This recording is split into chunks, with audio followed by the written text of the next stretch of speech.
I sent them a journal of American Doctors Society.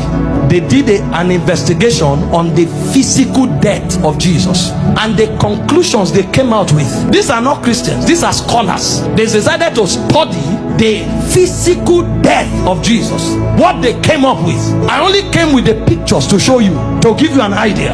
Show me the picture where they tied him to the stick to scourge him. The way they did it was they carried a fat tree, planted it, and locked your hand so that you can't shake.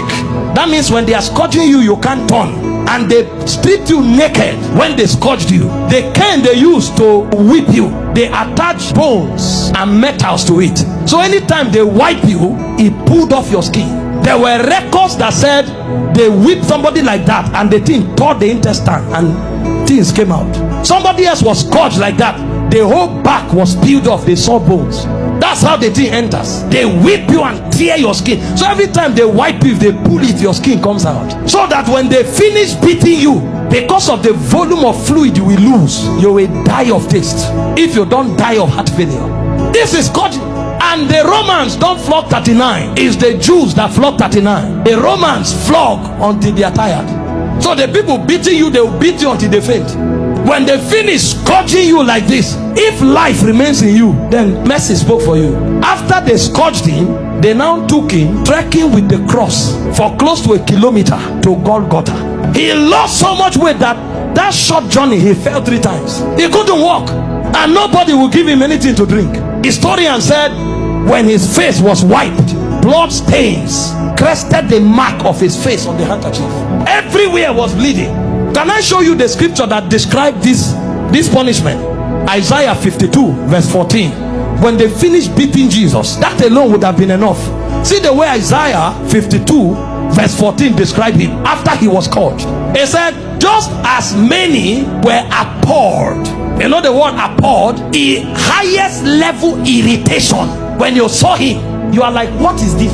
You couldn't describe it. He said many were appalled at the sight of him. For so mad, you know the word mad, disfigured. So disfigured was his appearance, like an object of horror. When he came out of the scourging, if you saw him, you thought he was an object of horror. And he said he no longer looked like a man. They literally disfigured him, and they didn't stop there. They now gave him the cross, carried it, and went to Golgotha. Then they began crucifixion. In crucifixion, they nail you at your wrist, because the idea was for you to hang there until you suffocate. You know, the word excruciating didn't exist until the Romans started crucifying people, because the word excruciating comes from the word cruciating, and the word cruciate comes from crucifix. So is excruciating is actually a pain you feel when you are crucified, because there's no pain in that class. When a man is crucified, his whole weight hangs on his wrist, and the only support he has are the nails on his toes. And when they crucify you, you saw a picture of Mel Gibson where you were straight. You can't be straight when they crucify you, because your back, there's no space to stand straight.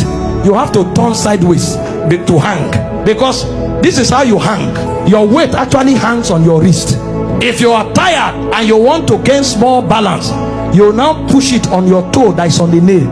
That's why when they wanted to kill the criminals, they broke their legs. And the reason is because when you are hanging, your stomach is bent so that your diaphragm can't breathe, air can't enter. So Jesus was there for 6 hours. You know what that means? For 6 hours, every time he breathed, he had to pull himself up. So he pulled himself on a nail up to breathe for 6 hours. He will pull up, breathe, go back, pull up for 6 hours. Remember, his back is already torn. So as he's pulling up, he's feeling pains on the wrist, his back is scrubbing on the cross, and his leg is feeling pain. To breathe and go back, every breath was death for you for 6 hours. And they were mocking him at the same time. So there was soulish torture, there was physical torture. As if that's not enough, he carried sin on him. So God was not connected to him at the time. God had to turn away. So there was spiritual torture, soulish torture, bodily torture. So much so that he cried, Eloi, Eloi, lama sabachthani, my God, why hast thou forsaken me? It's like a disconnection between your spirit and your soul. So the man was no longer alive. He died in the spirit before he died in the natural. The level of pain, we don't know what was done for us in 6 hours. And guess what? His mother was there. Can you stand naked before your mother? This is the man that the mother saw do wonders. How come? Imagine when he looked at their faces. See what you'll be interpreting. Some are saying, why?